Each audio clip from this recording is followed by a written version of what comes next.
दोस्तों, यह 1760 की बात है जब भारत के सबसे पवित्र शहर यानी हरिद्वार में कुंभ मेले का आयोजन हुआ था। मेले में बड़ी संख्या में सनातन धर्म के लोग स्नान करने पहुंचे। तब अचानक दो गुट आपस में भिड़ गए। दोनों के बीच बहस के बाद खूब मारामारी हुई, जिस वजह से करीब 18,000 भिक्षुओं की मृत्यु हो गई। पर दोस्तों, क्या आप जानते हैं यह झगड़ा क्यों हुआ था?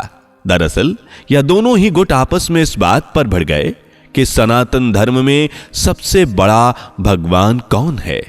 कौन है वह जिसकी सभी देवी देवता पूजा करते हैं? आखिर 33 करोड़ देवी देवताओं का सुप्रीम गॉड कौन है? क्या सच में हिंदू धर्म में 33 करोड़ देवी देवता ही हैं? वैसे कहीं ना कहीं यह सवाल आपके मन में भी उठते ही होंगे। तो चलिए आज आपके इस सवाल की गुत्थी हमेशा हमेशा के लिए सुलझा ही देते हैं। चैनल को अभी तक सब्सक्राइब नहीं किया तो फटाफट ये नेक काम कर लें। दोस्तों, सनातन धर्म को सबसे प्राचीन धर्म माना जाता है।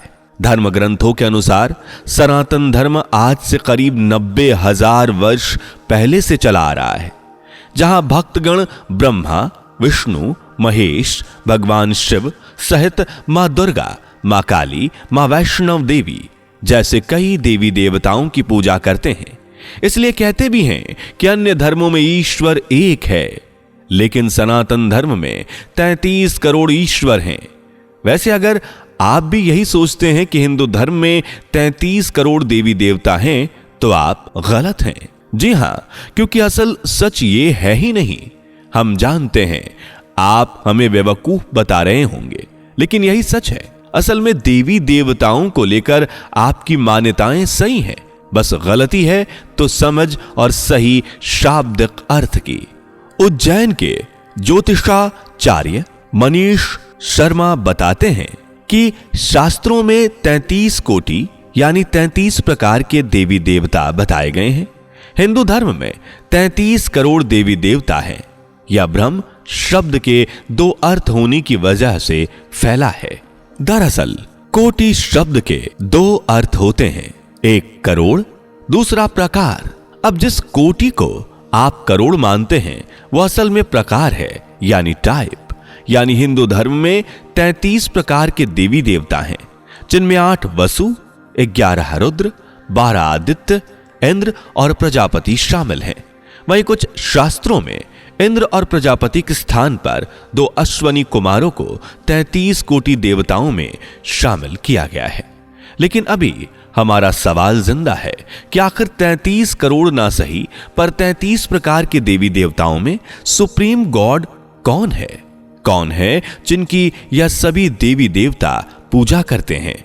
तो चलिए अब इस सवाल की गुत्थी को भी सुलझा ही लेते हैं।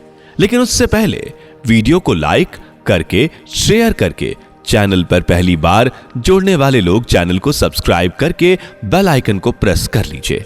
दोस्तों, सनातन धर्म में 33 प्रकार के इन सभी देवी देवताओं में भगवान विष्णु, भगवान शिव, ब्रह्मदेव को प्रमुख माना गया है।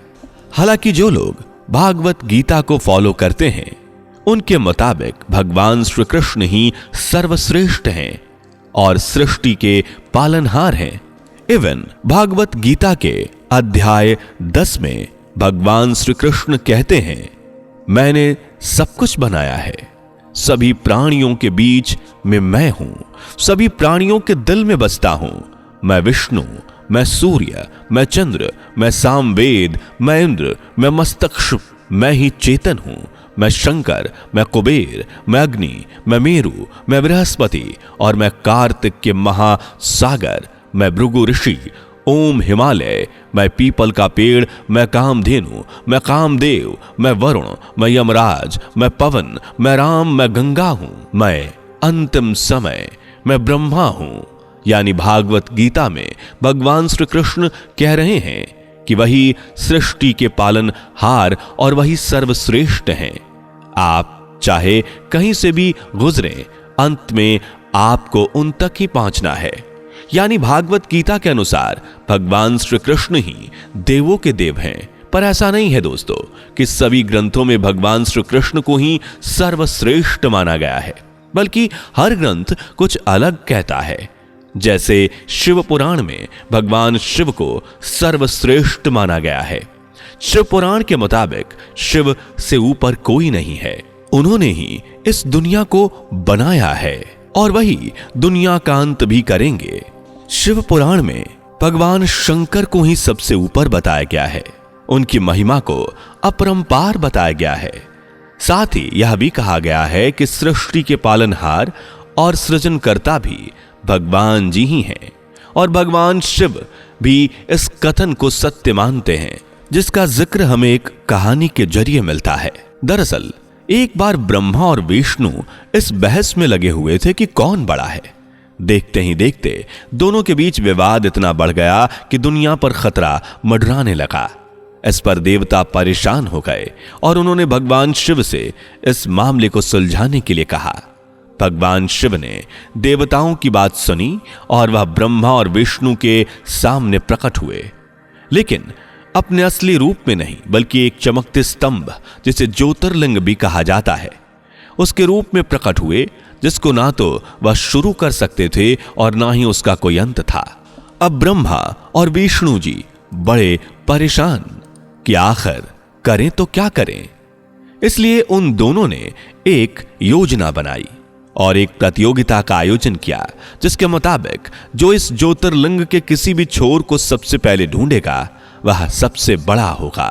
दोनों राजी हो गए और प्रतियोगिता शुरू हुई। भगवान विष्णु अपने वाहन पर चढ़कर पाताल लोक में सुरंग बनाकर उस ज्योतिर्लिंग के छोर को ढूंढने के लिए निकल पड़े। वहीं ब्रह्मा जी अपने हंस पर सवार हुए और ऊपर लोक की तरफ चढ़ाई करने लगे। इधर नीचे भगवान विष्णु खोज कर थक गए, लेकिन उन्हें ज्योतिर्लिंग का छोर नहीं मिला, इसलिए वह वापस लौट आए।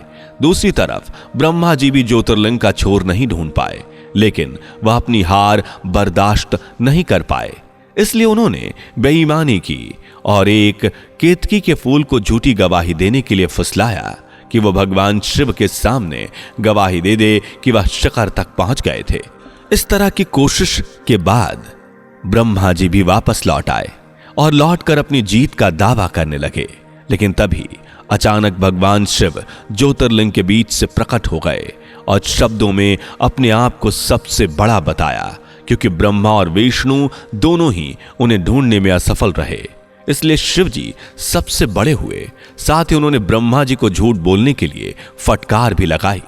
यही कारण है कि आज राजस्थान के अजमेर से कुछ मील दूर पुष्कर को छोड़कर कहीं भी भगवान ब्रह्मा की पूजा नहीं की जाती है, क्योंकि उन्होंने झूठ का सहारा लिया था। हालांकि जब आप ब्रह्म पुराण में देखेंगे तो आपको ब्रह्मा जी का ही बखान देखने को मिलेगा। वहीं विष्णु पुराण में बताया गया है कि भगवान विष्णु ही सर्वश्रेष्ठ हैं, सभी उन्हीं के रूप हैं और सभी उन्हीं में से निकले हैं और उन्हीं में समा जाएंगे। भगवान विष्णु ही हरि हैं और यह सृष्टि उन्हीं की दया से चलती है। वही परमात्मा है और वही परम पिता, वही सृष्टि के सृजन करता हैं और वही अंत भी करेंगे। साथ ही वह सर्वव्याप्त होकर सृष्टि का पालन भी करते हैं। यानी विष्णु पुराण में भगवान विष्णु को सर्वश्रेष्ठ बताया गया है। जबकि देवी भागवत पुराण को पढ़ें तो उसमें बताया गया है कि देवी ही परम भगवती हैं, जिन्होंने ब्रह्मा, विष्णु और महादेव को प्रकट किया है। देवी पुराण में उन्हीं को सृष्टि का पालन, सृजन और विनाश कार्य सौंपा गया है। यानी कि देवी पुराण के मुताबिक देवी ही सभी देवी देवताओं की जननी है। कुल मिलाकर हर पुराण अपने देवी देवताओं की वकालत करता है और उन्हें ही सर्वश्रेष्ठ बताता है। इस तरह से हमारे लिए ये तो बड़ी दुविधा की बात है, क्योंकि हम यह कैसे समझें कि इन सभी पुराणों में सर्वश्रेष्ठ या सत्य या सबसे ऊपर कौन है। तो इसका जवाब है दोस्तों कि पुराण, भागवत गीता, विष्णु पुराण सहित अन्य धर्म शास्त्रों में जो भी लिखा है वह सब कुछ सही है। जी हां, यह सब कुछ सही है। बेशक आप हमें मूर्ख बताएंगे, लेकिन यह सत्य है। असल में हिंदू धर्म ग्रंथों में वेदों को सबसे प्राचीन ग्रंथ माना गया है, इसलिए वेदों को श्रुति कहते हैं, जिसका मतलब होता है जो श्रवण विधि द्वारा चला आ रहा है। मतलब वेदों में वह लिखा गया है जो किताबों में नहीं लिखा गया था, बल्कि गुरु परंपराओं द्वारा चलता आ रहा था। बाद में इन्हीं गुरुओं की परंपरा को महाभारत काल में वेद व्यास द्वारा वेदों में लिखा गया। और वेदों के अनुसार देखें तो एक ही तत्व है जो सृष्टि का सृजन करता है और उसका विनाश भी कर सकता है। या हवा के पीछे तो प्रलय के पीछे भी यही है। इसे वेदों में निराकार ब्रह्म कहा जाता है। ब्रह्म यानी कि ब्रह्मा जी से नहीं, बल्कि ब्रह्म वह जो सबसे ऊपर है। ब्रह्म वह जिसे शिव पुराण में सदा शिव कहा गया है। ब्रह्म वह जिसे विष्णु पुराण में महाविष्णु कहा गया है, जिसे देवी भागवत पुराण में महादेवी कहा गया है। ब्रह्मा को ही गणेश पुराण में भगवान गणेश कहा गया है। इसी को रामायण में राम कहा गया है और भागवत गीता में इसी ब्रह्म को भगवान श्री कृष्ण कहा गया है। यानी सभी धर्म ग्रंथों में सर्वश्रेष्ठ बताए जाने वाले ईश्वर का रूप यही ब्रह्म है। यानी नाम अनेक हो सकते हैं, लेकिन भगवान एक ही है जो सृष्टि को चला रहे हैं। आप चाहें उन्हें भगवान शिव कहें, भगवान श्री कृष्ण कहें, श्री राम कहें, विष्णु कहें, ब्रह्मा कहें, जो चाहे वह कहें, लेकिन असल में एक ही ईश्वर है जिसे वेदों में ब्रह्म कहा गया है। और वही ब्रह्म इस सृष्टि के पालनहार, वही सृजनकर्ता और वही विनाशकार हैं। उनसे ऊपर कोई नहीं। इसलिए आप भगवान में भेदभाव करना छोड़ दीजिए। भगवान के नाम पर एक दूसरे से जंग करना छोड़ दीजिए। भगवान के नाम पर एक दूसरे को नीचा दिखाना छोड़ दीजिए, क्योंकि भगवान एक ही है। बस फर्क आपकी सोच में है। इसलिए दोस्तों, चाहे आप किसी भी देवी देवता ईश्वर की पूजा करें, बस सच्चे मन से उन्हें याद कीजिए। यही उनकी असली और सच्ची भक्ति होगी। उम्मीद है आज की वीडियो आपको पसंद आई होगी। इसलिए वीडियो को लाइक करके, शेयर करके चैनल को सब्सक्राइब कर लीजिए। मिलते अगली वीडियो में, तब तक के लिए भेदभाव छोड़ दीजिए, क्योंकि जब बनाने वाले ने इंसानों के बीच कोई फर्क नहीं किया तो हम इंसान कौन होते हैं, एक दूसरे को नीचा दिखाने वाले। बात कड़वी है लेकिन सच है, इसलिए जरा सोचकर देखिएगा। दोस्तों, आपकी स्क्रीन पे 2 और वीडियोस दिख रही हैं, जिसे देखने के लिए आप इस स्क्रीन पर क्लिक करें। दोनों देखिएगा, बहुत अच्छी वीडियो बनी है।